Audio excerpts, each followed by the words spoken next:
don't know. So I'm criticizing transcendental meditation right now.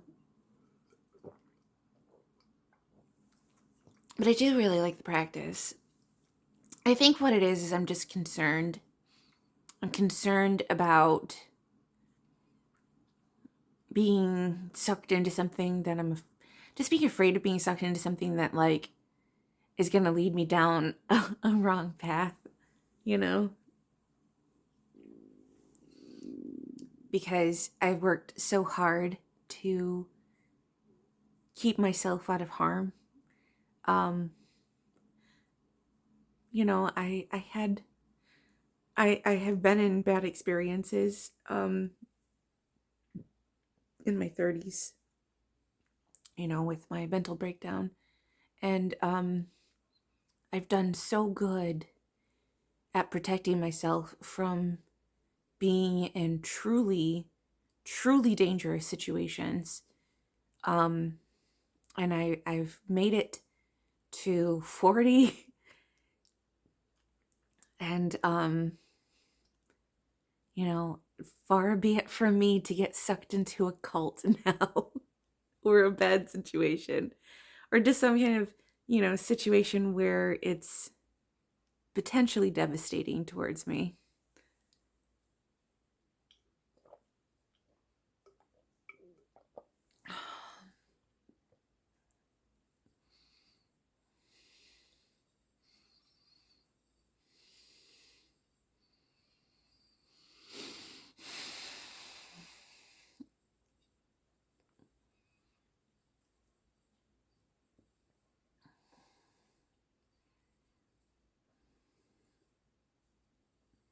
So I'm just, you know, kind of voicing my concerns now, kind of airing them out of what I'm experiencing.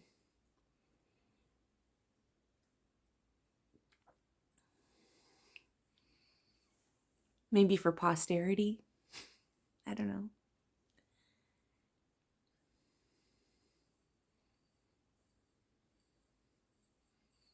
There haven't been any recent. I mean, the last time somebody tried to sue the TM organization was back in 1986. So maybe they don't offer those things anymore.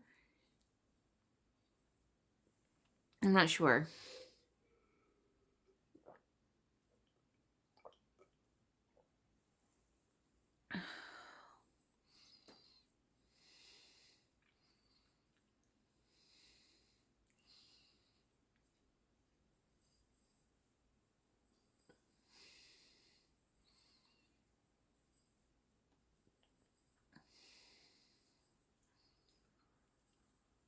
And it's not that I don't personally see value in the meditation practice. It definitely has changed my life for the better. That's the thing. Like, I really do like transcendental meditation. It really has kept me out of the mental hospital. That's the thing. I would say it's a good practice. It's a good tool to have. It's a really good thing. It just, you know, people get a little too wrapped up in it. A little too wrapped up in lifestyle stuff, the extra stuff. And I get a little nervous about that.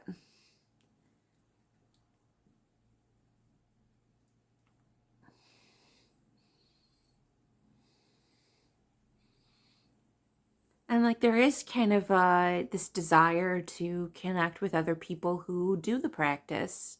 There is this desire for, you know, sense of socializing and community. I it's so tricky. Is like I don't know, you do want to meet other people who, you know, share opinions about the benefits of meditation and um feeling as though, you know, you are coming together to do something, you know, and have something that's like relaxing and, you know, good. I don't know. So it's a mix. It's an interesting mix.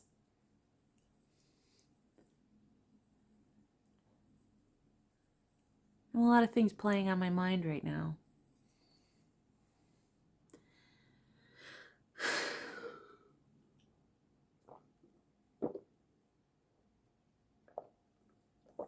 Healthy skepticism is good.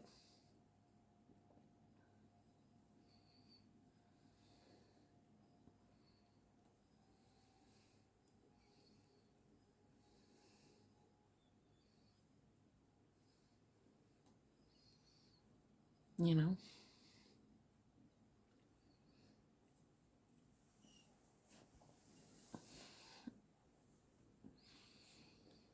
So I don't know how I got sucked into this, but because the music is so good, I've gotten sucked into the Kendrick Lamar Drake rap beef or whatever.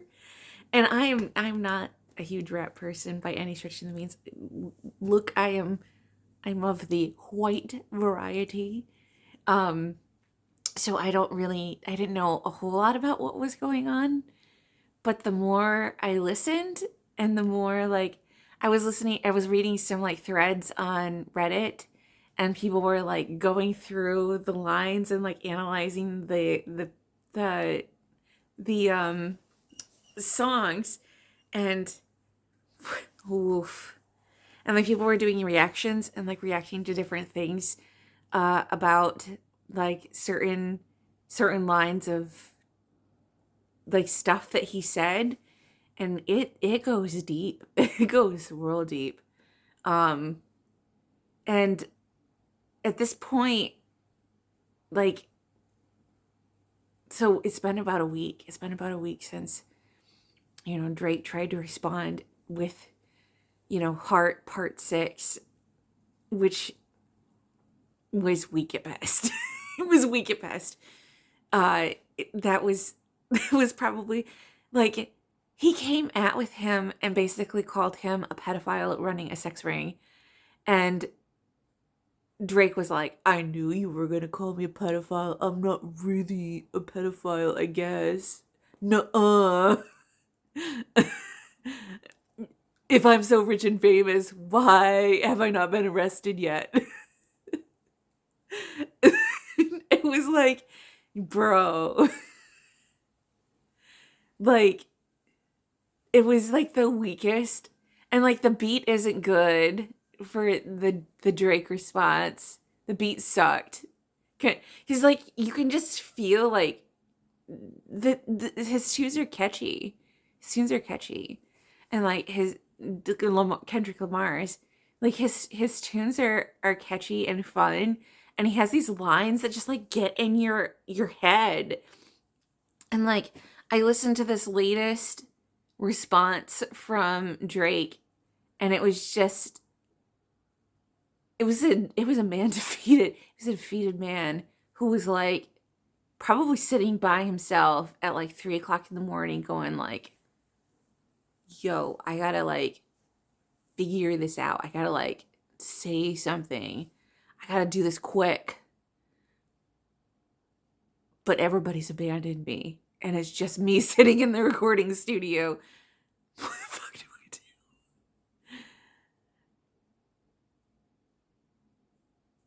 I'm gonna Bill Clinton this shit.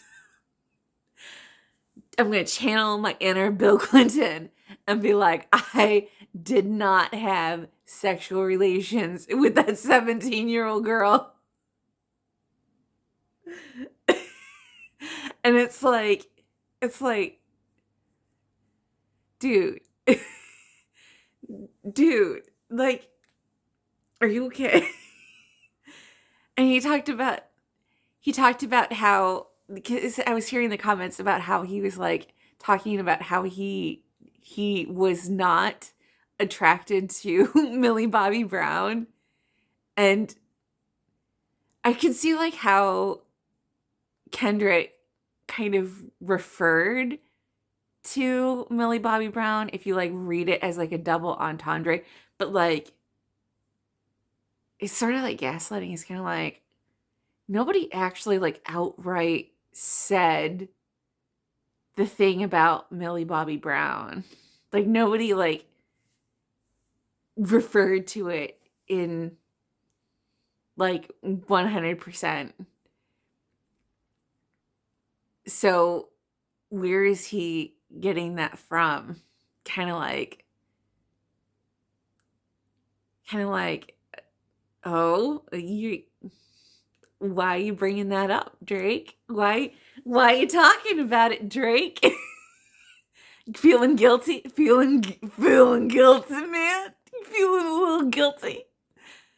And it was just like listening to his song. Like it's and it's so like from a poetry as a poet, standing back and listening to it. It's so intuitive. Hearing like the just from the sounds, from the poetry usage, just the way he constructs his songs.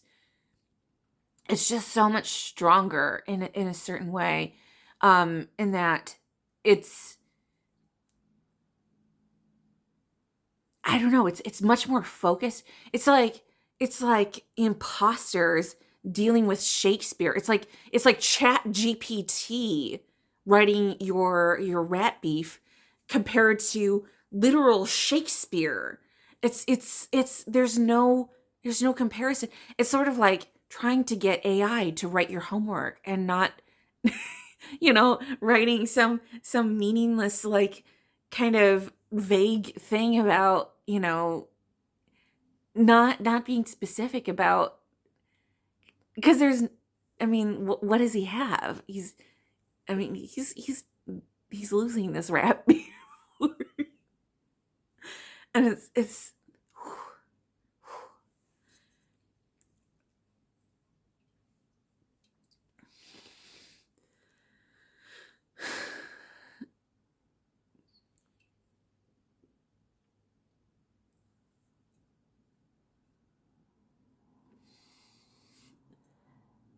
so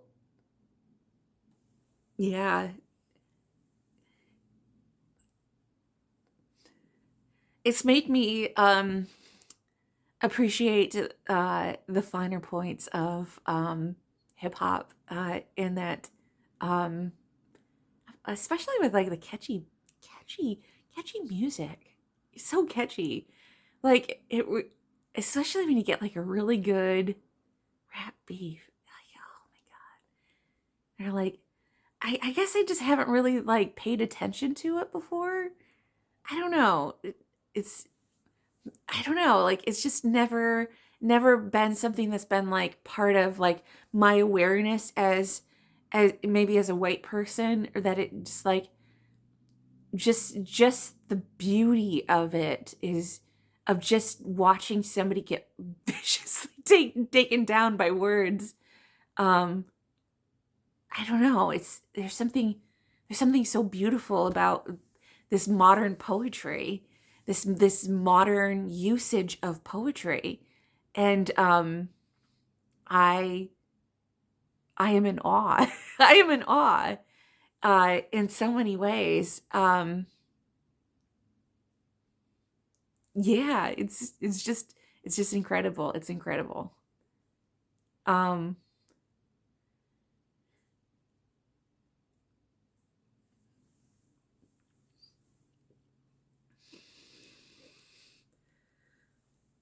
so I don't know. Maybe I should start listening to rap music more, because for like just the poetry aspect of rap music is, if this is what it's like, if this is what rap music is, God, sign me up, because it's so fascinating. If that's what rap music is, I mean, that's because like, you know, I just I don't know. It's just something that I never really thought about before.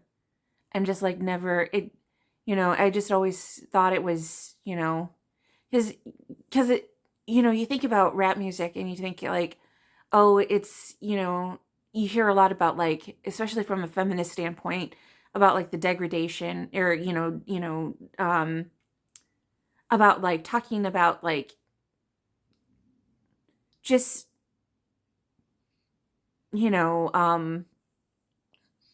about like guns and bitches and, drugs and, killing people or, you know, I mean, I did listen to some old school rap. I listened to some like I listened to Snoop Dogg back in the day, like during when he was doing like gangster rap and stuff like that. And I was listening to like Ice T and Ice Cube because I would watch MTV and I would watch like the old school rap on MTV. And those felt a little poetic in a sense, but there was sort of like a sense of feeling like that.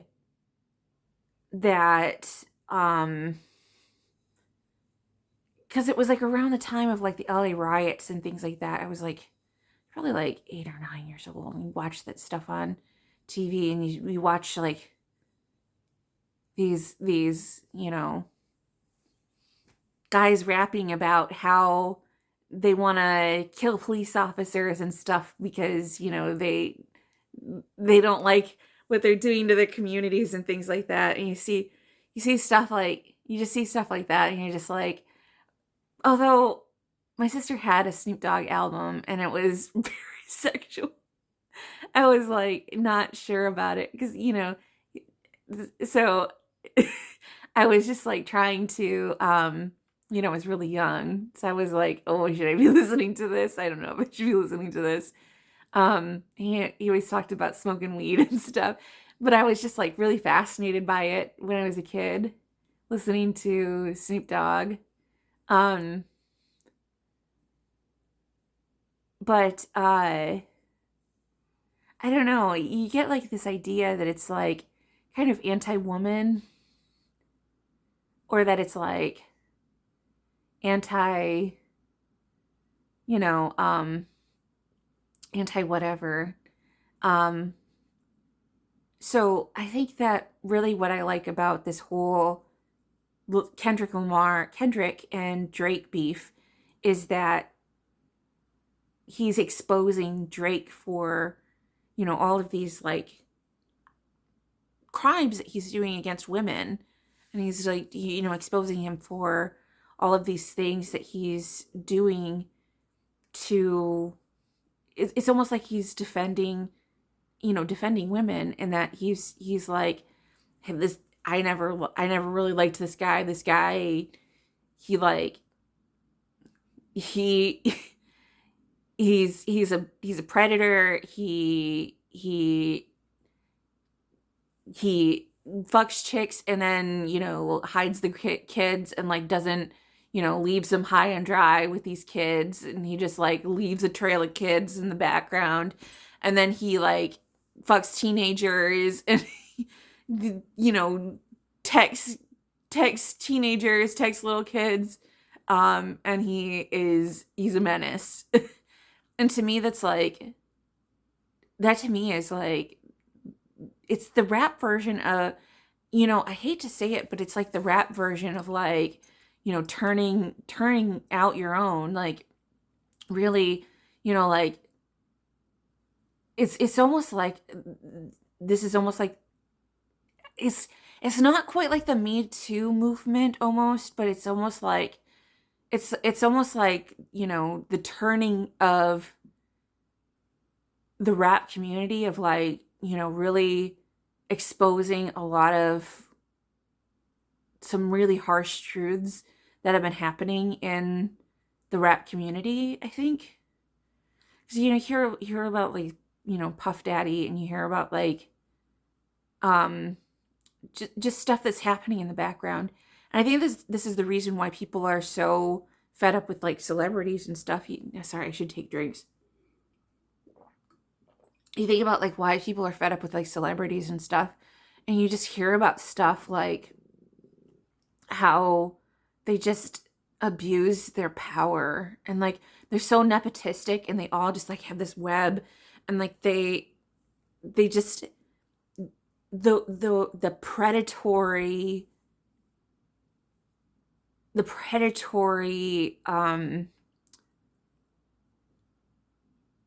just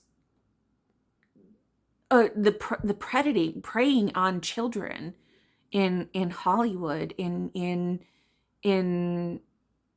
celebrity culture, is by like these producers and by these people in these industries. Like even the music, it's the music industry, it's the movie industry, it's the TV industry, it's all of these like famous people going after young people.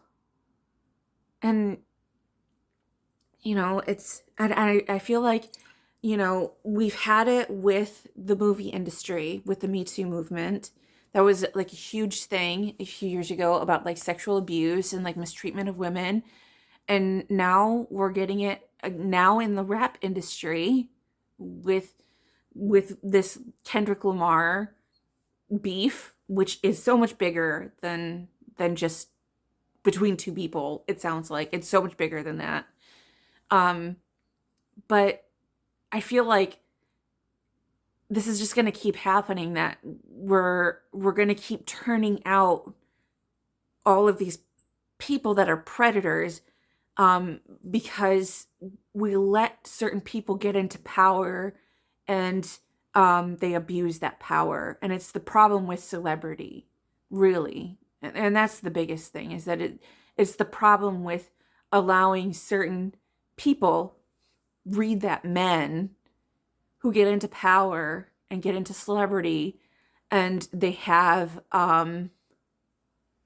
are not good people. And they deserve to be in jail. And that's really what it comes down to.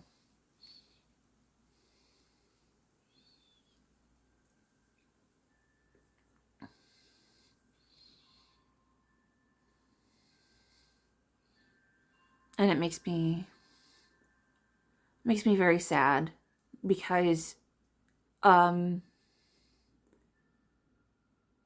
just the preying on young people.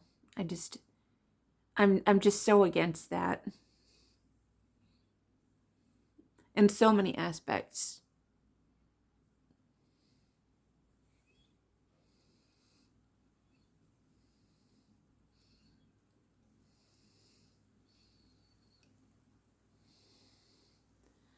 All right. I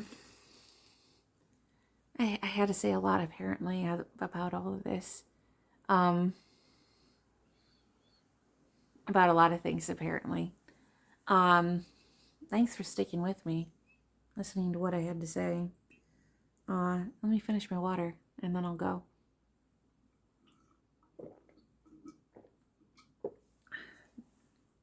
Thanks for watching.